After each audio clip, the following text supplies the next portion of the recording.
You know, we all see the highlight reels, right? The buzzer beaters, the impossible comebacks.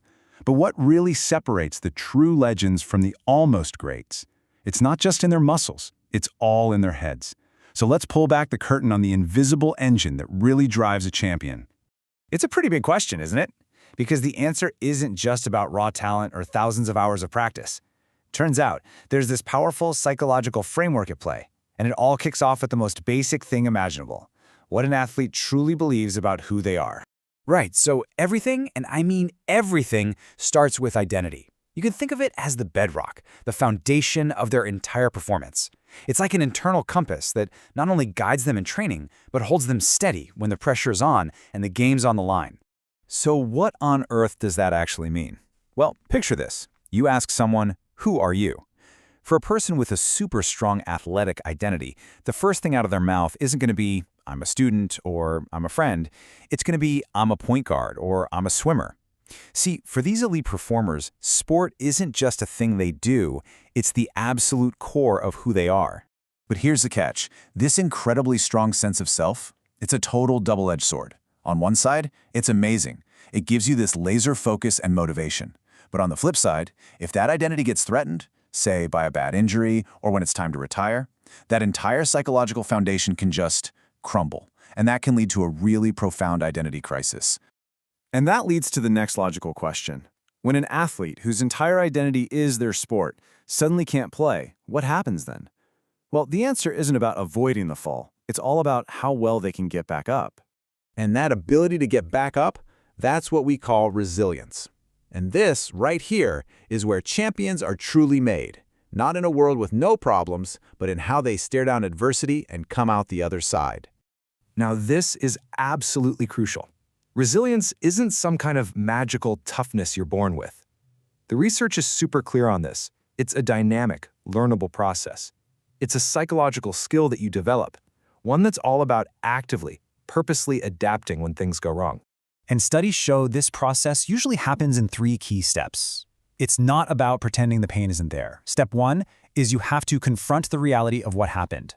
From there, you utilize your resources, your coaches, your team, your own mental game, to finally, and this is the big one, adapt and reframe the whole thing as a chance to grow. I just love this quote from one of the core studies. It captures how resilience works so perfectly. It's not some kind of superpower, right? It's the ordinary magic of these psychological tools, used over and over again, that leads to those absolutely extraordinary results we see.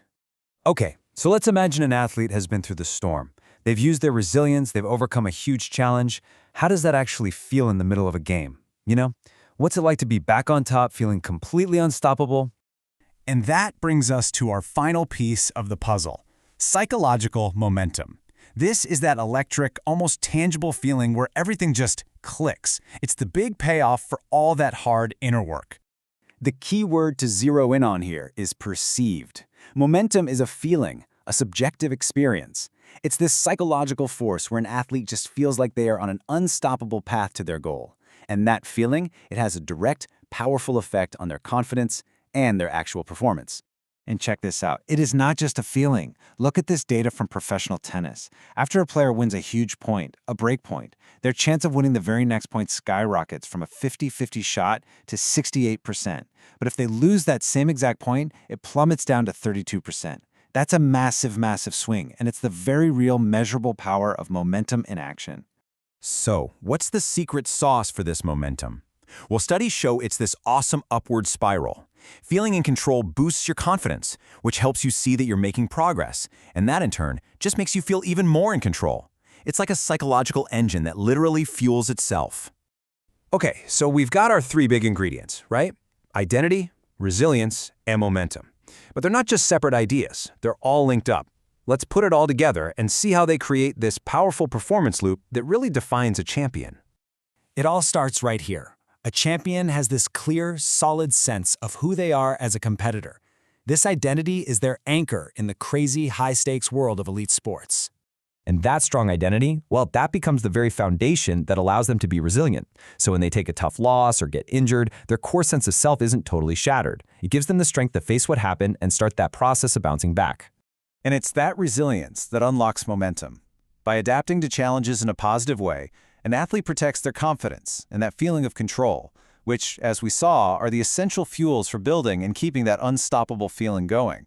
So if there's one single thing to take away from all of this research, it's this right here. We usually think that winning is what builds a champion's identity, but the psychology shows us it's exactly the other way around. A strong, stable identity is what allows a champion to perform, to be resilient, and to win in the first place. At the end of the day, this whole framework goes way beyond sports. Think about your job, your studies, your personal goals. The same rules apply. So the real question I want to leave you with is this. How is the story you tell yourself about who you are shaping your ability to perform, to bounce back, and to win every single day?